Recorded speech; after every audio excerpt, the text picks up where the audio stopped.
Welcome back to my channel pharma institution.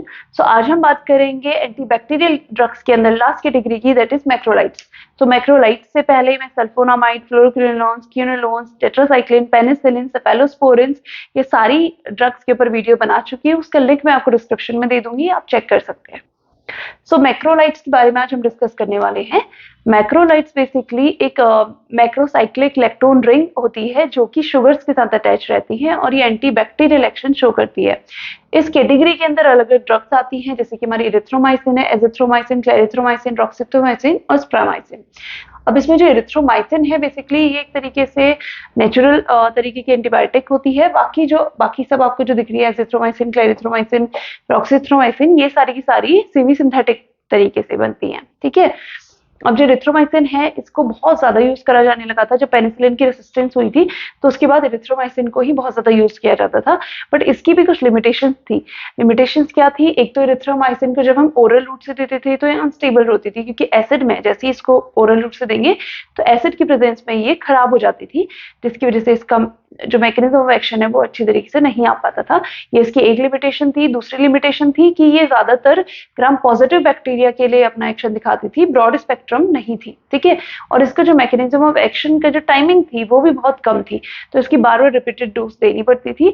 इन सारी limitations को कम करने के लिए इनके सेमी सिंथेटिक डेरिवेटिव्स को बनाया गया, जिसमें कि ओरल बायो अवेलेबिलिटी अच्छी हो जाए, इनका जो मैकेनिज्म ऑफ जो इसकी बायो अवेलेबिलिटी अच्छी होगी तो इसका जो टाइमिंग है एक्शन करने का वो भी बढ़ जाएगा, और जो वाइड स्पेक्ट्रम के बैक्टीरियाज है उनको किल करने के लिए इनको फिर बनाया गया था। अब इसके मैकेनिज्म की हम बात कर लेते हैं, तो सिमिलर तरीके का ही मैकेनिज्म है जैसा पहले हम डिस्कस कर चुके हैं अदर एंटीबैक्टीरियल ड्रग्स में, कि जो इरिथ्रोमाइसिन है वो enters into the bacterial cell wall. Bacteria की सेल वॉल, सपोज ये बैक्टीरिया का सेल वॉल है, इसके अंदर इरिथ्रोमाइसिन इजीली एंटर कर जाएगी। एंटर करने के बाद binds to 50s ribosomal subunit. अब मैंने आपको ऑलरेडी बता चुकी हूँ कि जो भी प्रोटीन की सिंथेसिस है वो हमारी राइबोसोम में स्टार्ट होती है। तो राइबोसोम में क्या होते हैं? दो तरीके की सब यूनिट है, 30S और 50S। जो 50S है इसमें भी कुछ हमारे एक्सेप्टर साइट्स प्रेजेंट होते हैं जहां पे आकर के नया अमाइनो एसिड जुड़ेगा। नया अमाइनो एसिड जुड़ेगा तो प्रोटीन की सिंथेसिस प्रॉपर्ली चलती रहेगी। ठीक है। अब जब जो हमारा इरिथ्रोमाइसिन है वो 50S राइबोसोम पे जाकर के बाइंड करता है, तो उसकी वजह से क्या करेगा? Inhibit polypeptide chain elongation and protein synthesis. यानी कि ये इधर जो पॉलीपेप्टाइड, जो आपको ब्लैक कलर से डॉट दिख रहे हैं, ये सपोज आप समझ लो कि अमाइनो एसिड है जो कि पॉलीपेप्टाइड चेन से जुड़े हुए हैं। ठीक है।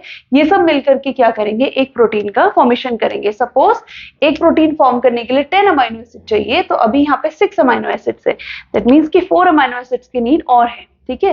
तो नॉर्मली क्या होता है, जैसे ही कोई भी अमाइनो एसिड यहाँ पे, जैसे सपोज यहाँ पे mRNA है, इसका जो भी कोडोन होगा उसके अकॉर्डिंग यहाँ पे एंटीकोडोन आएगा, और जो भी नया अमाइनो एसिड है वो आकर के इस एक्सेप्टर साइट पे बाइंड करेगा। ठीक है। अब एक्सेप्टर साइट पे बाइंड करने के बाद नॉर्मली क्या होता है कि जो नेसेंट पॉलीपेप्टाइड चेन है, यानी कि बगल में जो भी नई नई बन रही है पॉलीपेप्टाइड चेन, वो सारी की सारी ट्रांसफर हो जाती है पी साइट से ए साइट पे। ठीक है। जैसे होता है ना कि नया छोटा बच्चा होता है, उसको अकेले हम कहीं नहीं जाने देते, तो वैसे ये भी क्या है, अभी नया नया अमाइनो एसिड आया है तो उसको अकेले नहीं आने देंगे, उसको लेने के लिए पूरी यहाँ से टोली जाएगी और क्या करेगी, ये पूरा का पूरा जो हमारा पॉलीपेप्टाइड चेन है ये ट्रांसफर हो जाएगा हमारे ए वाले साइड पे। ठीक है। उसकी वजह से क्या होगा, नए वाले पॉलीपेप्टाइड को अपने ऊपर बाइंड करवाएंगे। ठीक है। ये जो पुरानी वाली चेन है वो मैं बना रही हूँ एकदम। ठीक है। 6 अमाइनो एसिड इस पे जुड़े हुए हैं, 7th जो भी नया जुड़ा वो है। ठीक है। इस पे जुड़ने के बाद क्या होगा, वापस से जो पॉलीपेप्टाइड चेन है ये वापस से हमारी पी वाली साइड पे चली जाएगी और नया अमाइनो एसिड इसमें जुड़ जाएगा। ठीक है। अब मैं यहाँ पे जुड़ा हुआ नया अमाइनो एसिड आपको दिखा देती हूँ कि जो भी हमने ब्लू कलर से इधर डिनोट किया था अमाइनो एसिड, अब वो अपने पी वाली साइड पे चला गया। ठीक है। अब इसके बाद सिर्फ 3 अमाइनो एसिड की जरूरत है। इसी तरीके से अमाइनो एसिड आते रहेंगे और ये चेन लंबी होती रहेगी, प्रोटीन बनता रहेगा। ठीक है। अब जो हमारा इरिथ्रोमाइसिन है वो कैसे काम करता है, आकर के जो ये ट्रांसफर हो रहा है कि पी साइड से, यानी कि जो पहले से बन गए हैं अमाइनो एसिड्स की चेन जो बन गई है वो नए अमाइनो एसिड को लेने के लिए आ रही है, तो इस ट्रांसलोकेशन, इसी को हम बोलते हैं ट्रांसलोकेशन, एक जगह से दूसरी जगह पे ट्रांसलोकेट करना, शिफ्ट करना। ठीक है। तो इस शिफ्टिंग को ब्लॉक कर देगा इरिथ्रोमाइसिन, जिसकी वजह से जो नया, अगर यहाँ पे नया अमाइनो एसिड आया भी तो भी वो पुरानी चेन के साथ नहीं अटैच हो पाएगा। ठीक है। तो यही सेम चीज यहाँ पे लिखी हुई है कि इंटरफेयर विद द ट्रांसलोकेशन ये गलत है, interfere with the translocation of amino acid and assembly of protein, यानी कि ट्रांसलोकेशन ऑफ अमाइनो एसिड को इनहिबिट कर रहा है, जिसकी वजह से जो अमाइनो एसिड है वो प्रोटीन के फॉर्म नहीं कर पा रहा है, ठीक है, क्योंकि अमाइनो एसिड जब तक मिक्स नहीं होंगे तब तक प्रोटीन का फॉर्मेशन नहीं होगा, जिसकी वजह से क्या होगा, premature termination of the polypeptide chain. अब ये पॉलीपेप्टाइड चेन इलोंगेट नहीं हो पा रही, सही से नहीं बन पा रही है, तो ये क्या हो जाएगा, इसका टर्मिनेशन, यानी कि यहीं पे टूट जाएगी। अब अगर पॉलीपेप्टाइड चेन टूट जाएगी तो प्रोटीन की सिंथेसिस इनहिबिट हो जाएगी, रुक जाएगी, जिसकी वजह से बैक्टीरियो स्टैटिक एक्शन शो करता है, ठीक है। तो हमारा एरिथ्रोमाइसिन क्या करेगा, बैक्टीरिया स्टैटिक एक्शन शो करेगा 50S राइबोसोमल सब यूनिट पे बाइंड करके, जिसपे वो क्या करेगा कि जो हमारा ट्रांसलोकेशन है अमाइनो एसिड का उसको स्टॉप कर देगा और प्रोटीन की असेंबली नहीं होने देगा, प्रोटीन की सिंथेसिस नहीं होने देगा।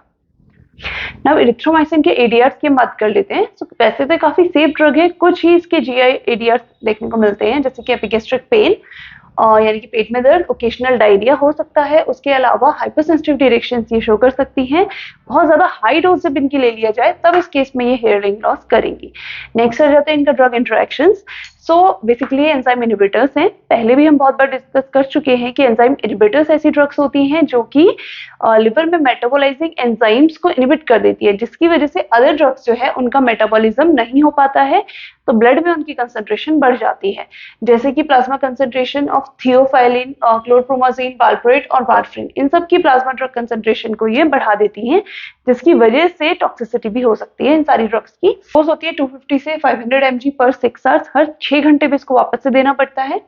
यूजेस में आ जाते हैं ऑल्टरनेटिव टू पेनिसिलिन, जब पेनिसिलिन की रेजिस्टेंस हो गई थी तो उसके ऑल्टरनेटिव में हम एरिथ्रोमाइसिन को ही यूज करते थे। उसके अलावा फेरेंजाइटिस यानी कि फेरिंग्स में इन्फ्लेमेशन इन्फेक्शन हो जाए, अक्यूट रेस्पिरेटरी इन्फेक्शन जिसमें डिप्थीरिया भी आ जाता है जो कि रेस्पिरेटरी इन्फेक्शन में ही का ही एक पार्ट होता है।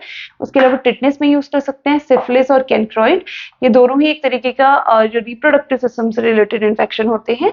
उसके अलावा निमोनिया में इसको यूज कर सकते हैं। अब जो रोक्सिथ्रोमाइसिन होता है इसका टीआप होता है 12 आवर्स, इसको ईएनटी यानी कि ईयर नोज थ्रोट इन्फेक्शन में यूज कर सकते हैं, स्किन इन्फेक्शन में यूज कर सकते हैं, सॉफ्ट टिश्यूज से रिलेटेड अगर कोई इन्फेक्शन है उसमें यूज कर सकते हैं, और जेनिटल ट्रैक यानी कि जो हमारा रिप्रोडक्टिव सिस्टम का जो ट्रैक है उससे रिलेटेड अगर कोई इन्फेक्शन है उसमें भी यूज कर सकते हैं। डोजेस की सेम है 150 to 300 mg। Thank you so much for watching this video. If you have queries regarding this video, please feel free to comment down and I'll answer them as soon as possible. And if you like this video, please like, share and subscribe to this channel. That motivates me to make more such videos. You can also follow me in my Instagram and I'll see you in my next video. Till then, be safe and keep studying.